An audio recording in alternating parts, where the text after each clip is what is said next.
आज Doubtnut app download करें। Doubtnut पर अपने सभी गणित, रसायन विज्ञान, भौतिक विज्ञान और जीव विज्ञान के डाउट्स का करो सफाया। बस प्रश्न की फोटो खींचो, एक ही प्रश्न को क्रॉप करो और तुरंत वीडियो सोल्यूशन पाओ। अभी डाउनलोड करें। हेलो फ्रेंड, इस प्रश्न में दिए गए कि पूर्ण रूप से समान दो तापक तारों को पहले श्रेणी क्रम में तथा बाद में समांतर क्रम में जोड़ा जाता है। यदि इन दोनों परिस्थितियों में उत्पन्न ऊष्मा की दर का मान क्रमशः H1 तथा H2 है, तो हमें H1 और H2 का अनुपात यहाँ पे ज्ञात करना है, जिसके लिए हमें इस प्रकार से 4 विकल्प दिए गए हैं। तो सही विकल्प को हमें चुनना है। तो मान लीजिए जिस प्रकार से हमें दो तार दिए गए हैं, इस प्रकार से A तथा इस प्रकार से हम B के रूप में प्रदर्शित करते हैं। ठीक है, दोनों के तापक तारों के क्या है, मान समान है, अर्थात यदि इनका प्रतिरोध यदि हम R प्रदर्शित करते हैं तो इसका भी प्रतिरोध क्या होगा, R प्राप्त होगा। अब इसे यदि प्रश्नानुसार हम क्रमशः इस प्रकार से श्रेणी तथा समांतर क्रम में जोड़ते हैं, देख सकते हैं यह समांतर क्रम प्राप्त होता है तथा यह श्रेणी क्रम सब प्राप्त होता है। तो श्रेणी क्रम में दोनों का प्रतिरोध देख सकते हैं, तापक तार का R है, तो कुल प्रतिरोध क्या हो जाएगा, यहाँ पे 2R के बराबर होगा। यदि इसमें यहाँ पे विभवांतर V लगाया जाता है, देख सकते हैं यहाँ पे धारा I प्रवाहित होती है कितने समय तक, यदि T समय तक हम धारा प्रवाहित करते हैं।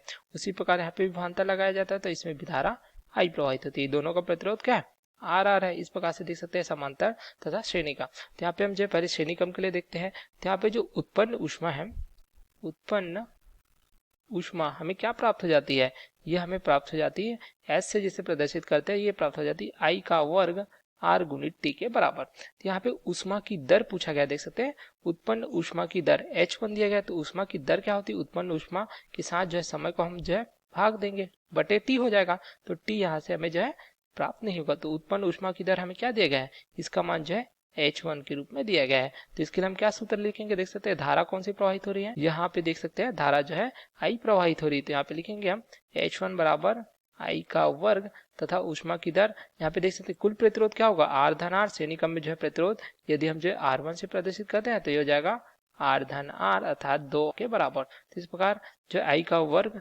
2R के बराबर, यह हम इसे लिख सकते हैं H1 बराबर क्या हो जाएगा, 2 I का वर्ग R। तो इस प्रकार H1 का मान हमें प्राप्त होता है। इसे समीकरण 1 के रूप में लिखते हैं। अब देखिए यहाँ पे यदि इस प्रकार से समांतर क्रम में जोड़ा गया है, तो यहाँ पे दो प्रतिरोध है, देख सकते हैं R तथा R, ये क्या समांतर क्रम में है, तो इनका तुल्य प्रतिरोध हम निकाले तो R डैश बराबर क्या हो जाएगा, ये हमें प्राप्त होगा R गुणित R बटे क्या हो जाएगा, R धन R के बराबर। तो यहाँ से हमें प्राप्त हो जाएगा R डैश बराबर, देख सकते हैं R का वर्ग बटे 2R। तो यहाँ से R डैश हमें प्राप्त हो जाएगा समांतर क्रम के सूत्र से R बटे 2 के बराबर। तो अब इसको देखिए पुनः हम यहाँ पे देखते हैं एक परिपथ के रूप में। तो यहाँ पे हमें R डैश प्राप्त हो जाएगा, V विभवांतर इस प्रकार से तथा धारा I प्रवाहित हो रही देख सकते हैं समांतर के लिए। तो यहाँ पे हमें पुनः उत्पन्न ऊष्मा की दर देख सकते हैं H2 दिया गया है, तो H2 के लिए क्या सूत्र हो जाएगा, धारा देख सकते हैं यहाँ पे I है, तो I का वर्ग ये क्या हो जाएगा R डैश के बराबर, इस प्रकार से देख सकते हैं। ठीक है, उत्पन्न ऊष्मा की दर को दर्शाता है, इसलिए हमने T समय नहीं लिया है। ठीक है, तो H2 बराबर क्या हो जाएगा, I का वर्ग R डैश का मान क्या है, R बटे 2 के बराबर। इस प्रकार हमें समीकरण 2 प्राप्त हो जाता है। तो समीकरण 1 तथा 2 से देख सकते हैं प्रश्नानुसार क्या पूछा गया है, H1 तथा H2 का अनुपात। अब यहाँ पे हम इस प्रकार से लिख सकते हैं, जो हमें प्राप्त हो जाता है H1 अनुपात H2 बराबर, H1 का मान रख देंगे 2, I का वर्ग R है, उसी प्रकार H2 का मान क्या है, I का वर्ग R बटे 2 के बराबर। तो यहाँ पे I का वर्ग कट जाएगा, R कट जाएगा, तो H1 बटे H2 बराबर क्या प्राप्त होगा हमें, 4 बटे 1 के बराबर। या हम कह सकते हैं H1 तथा H2 का अनुपात हमें क्या प्राप्त होगा, 4 अनुपात 1 के बराबर प्राप्त होगा।